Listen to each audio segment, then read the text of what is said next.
Let's talk about where we are in British politics right now with former Labour Party advisor Scarlett MccGwire, who joins us now. Good morning to you, Scarlett. Good morning, Julia. Thanks for joining us. Now, the Prime Minister's making a big speech, today's keynote speech. Just wanted to quick thoughts on that. He's talking about a dangerous era ahead, basically saying, you know, you're better off sticking with the Tories than you are with Labour, because the next 5 years are going to be see more change and dangerous change than the last 30 years combined. Do you agree with him? Look, people have stopped listening. I mean, it really doesn't matter what he says anymore, because nothing moves. People don't believe him. They don't like him. I mean, they want to move on. I mean, so he can say, I'm the only person, it's really dangerous, and it just doesn't matter anymore. Do you feel confident that David Lammy will help us feel safer as a Foreign Secretary? Yes, I do, actually. I think he's being incredibly responsible. He's gone to America to talk to the Trump people so that whoever becomes president, we can talk to them. And would it have been a good idea if a few years ago he hadn't referred to Trump as a Nazi? Do you think that would have been a good idea? It might have helped relations with our biggest ally? Yes, and it might have helped if David Cameron hadn't said fairly similar things as well. I mean, I think quite a lot of people, including me, have been incredibly rude about Donald Trump.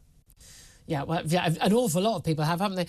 Lots of people also were very rude about the Labour Party, including Natalie Elphicke, and very rude about Keir Starmer, until the right-wing Tory MP decided last Wednesday it was announced last Wednesday, to jump ship to the Labour Party. She's not actually standing again. Makes you wonder why she's even bothering doing this. But the MP for Dover, who took over from her husband after, of course, he was charged with and then convicted with sexual assaults on 2 women, she's back in the news as well over the weekend because of claims that she approached the then Justice Secretary, Sir Robert Buckland, when he was, Lord Chancellor and Justice Secretary, ahead of her husband's trial, to basically say, look, I'd like this not to be the first trial after lockdown, because it'll get a lot of publicity. Can you change the judge and all of this? But we didn't know about this from either Robert Buckland or from her until just this weekend. Is she really the sort of person that you'd want on Labour benches? I think it was a mistake to have her, right? And what I'm saying reflects a lot of people in the Labour Party. However, for Robert Buckland to come out this weekend and say, this happened and it's terrible, and you think, what's changed? Oh, yes. When she approached him, she was a Tory, so it was okay, and he was quiet about it. And now she's a Labour person. I don't think that it plays very well for Robert Buckland to suddenly get all officious about it, whatever I might feel about Natalie Elphicke. I'm not sure what happened, because we do have to remember that she denies the whole thing. She does deny the whole thing. A strange thing to have made up, though, I have to say. I mean, we don't know. We weren't there in the room. But again, my understanding is, of course, that apparently he would have been duty-bound under the ethics codes to have actually gone to the Standards Committee to report that. And Robert Buckland, he didn't. Yes, I mean, of course, he should have reported it at the time, so that we all know what was going on. He probably shouldn't have had a meeting with her at the time. And he decided only to do it this weekend. Very strange timing, I feel. I think rather obvious timing. What do you make of what Rishi Sunak said in his speech, talking about these threats ahead, where he's talked about the Keir Starmer, the Labour leader? He's gone from embracing Jeremy Corbyn to Natalie Elphicke, all in the cynical pursuit of power. Come on. I agree with you and your guest that you've got on. Is that anybody who is surprised that politicians are after power? Very odd. But no politicians are after power. There's no point being there's no point being a Tuesday night book club. It's like when people criticise the Lib Dems for going to coalition with the Tories. So you're either a Tuesday night book club or you're actually about being in power and making change. However, it's about what you're willing to do for that, isn't it? So Keir Starmer willing to support Jeremy Corbyn, willing to try and overturn the biggest democratic vote for anything in this country ever, Brexit, in the pursuit of power, and then suddenly, oh no, on a sixpence, no, now he's happy to welcome a very pro-Rwanda bill, anti-immigration, right-wing Tory. I mean, does he have any principles? Yes, I think. What are they? What are his principles? I think Keir has a lot of principles. However, I do think, as I said at the beginning, I think Natalie Elphicke was a defection too far. I know that Keir has said the problem with Labour is everybody's too tribal. I am tribal. And I do think that Labour has bounds, and that bounds is met. I mean, we know, and it's all very well for Natalie Elphicke to apologise now for what she said. But I mean, it was very, very difficult for the victims of her husband for her to say, well, you know, really, it's their fault, not his. Let alone all the things she said about Labour. I mean, I haven't quite seen the Damascene conversion. I haven't seen her saying this happened and suddenly I realised that this is the point when I changed my mind. No, indeed. I mean, where is this thing where she goes?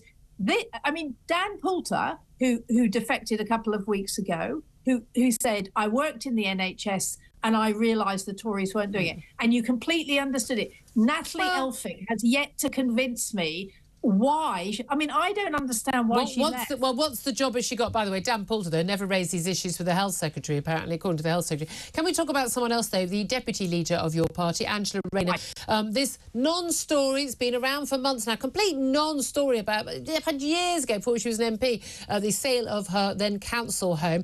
This now is a matter for Greater Manchester Police, and it's understood that she will be interviewed under caution by police in the coming weeks over which of her two homes was her main residence and whether or not she broke any laws in terms of filling out forms incorrectly, that they were legally required to be correct, like council tax, and whether there was unpaid tax due as well.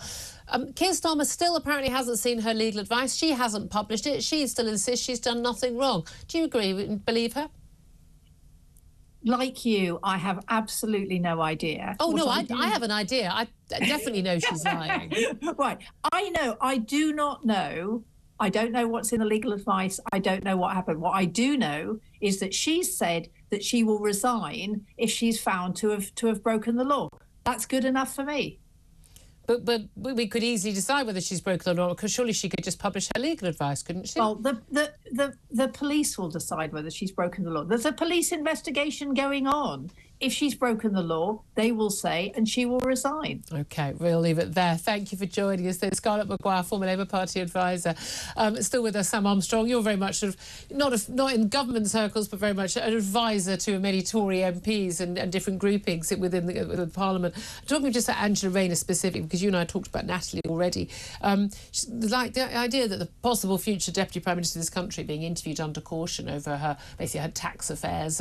OK, before she was elected as an MP, many years ago. We're not talking about Nadeem Sahawi just somehow forgetting to pay £5 million in tax. I get that. However, this is about trustworthiness and honesty and just, being on the take like, oh yeah, I'm going to avoid paying that because I'm going to pretend I was living somewhere else. It's tacky and it's cheap and it involves basically lying. But it is still an ongoing issue. Do you think how damaging is this to Labour?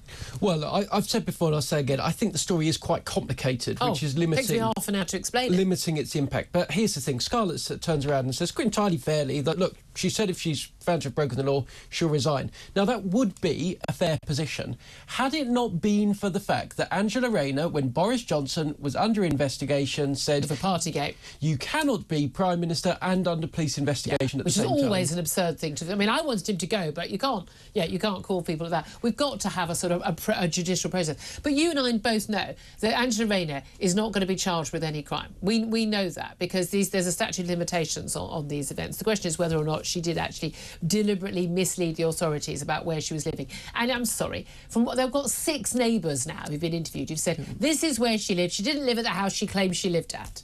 Yeah, look, it's under a police investigation, don't want to go too much, but I've got a firmly made up view on the rights and wrongs of the situation.